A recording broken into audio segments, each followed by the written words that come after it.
Have you ever received advice that just didn't click? You hear the words, nod along, but the meaning slips past you.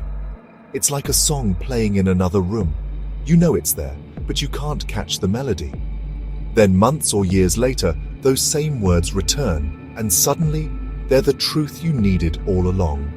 This isn't rare, it's a universal experience. Understanding isn't just about hearing, it's about being ready to receive. The right message at the wrong time is just noise. We're surrounded by advice and wisdom, but only absorb what we're ready for. Our minds and hearts have seasons, sometimes open to growth, sometimes needing rest. Forcing a message is like planting a seed in frozen ground. The potential is there, but the timing isn't right. We often try to force understanding by repeating advice, but true insight comes from alignment, not repetition. The message must match our emotional state and needs. When that happens, it feels like remembering something we always knew. So if someone doesn't get your advice, or you're struggling to understand something, remember it's about timing. Be patient with others and yourself. Your moment of understanding will come when you're ready. The most beautiful melodies are worth waiting for. The journey of waiting makes the music sweeter. Wisdom arrives precisely when we're ready to welcome it. Don't rush the process. Trust that the right message will land at the right time. Growth is a matter of readiness, not force. Timing is everything. These are according to the personal observation and practice of NLP practitioner and coach, Manmeet Singh Makkar. I see this all the time. I call it the echo effect. I'll share an idea with a client, and though they understand it intellectually, it doesn't change their life yet.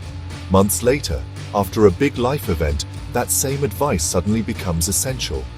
Take my client who struggled with boundaries. We talked about saying no for a year, but nothing changed. She kept overcommitting, drained and resentful. The message was there, but she wasn't ready. Then a demanding promotion pushed her to the edge. Burned out, she finally remembered our talks. The pain of not having boundaries outweighed her fear of setting them. She started small, no emails after 7 p.m. And it was a breakthrough. It wasn't repetition that changed her. It was life creating the right conditions. The same words, now urgent and real, became her lifeline. Growth isn't linear, it's a spiral.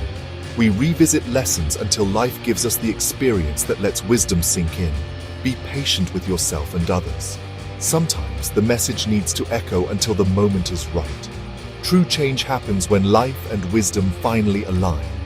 That's when the message truly lands. Why do we hear the same message differently at different times? Because we listen with our whole being, our experiences, emotions, and hopes. Our inner world colors everything we perceive. The same words can feel like criticism or opportunity, depending on our state of mind. In relationships, two people can hear the same words but walk away with different meanings.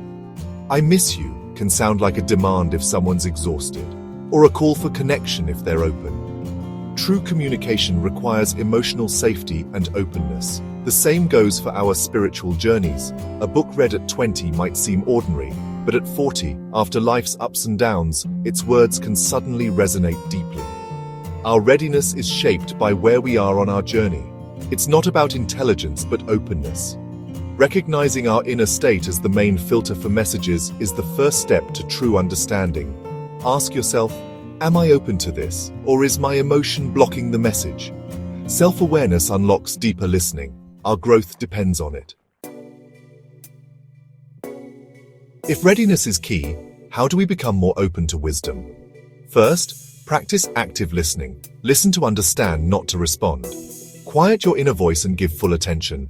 Next, reflect daily. What messages keep repeating in your life? What advice or themes keep showing up? Noticing these echoes signals you're ready to pay attention. Instead of frustration, get curious about repeated advice. What haven't you integrated yet? See them as friendly reminders, not annoyances. Practice humility. Admit you don't have all the answers. Let go of the need to be right. Choose to be a lifelong student.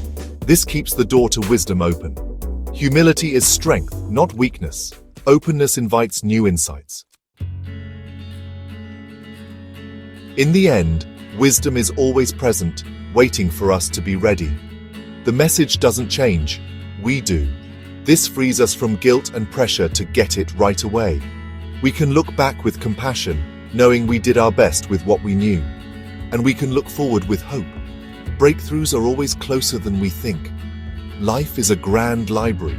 Every experience adds a book to our shelf. The wisdom we need is already there, waiting for the right moment. One day we'll pick up the right book, and its words will finally light up our world. Timing will be perfect. So reflect. What message have you heard many times, but only now truly understand? What's changed in you to let the wisdom land? Honor your journey and your readiness. Trust the perfect timing of your life.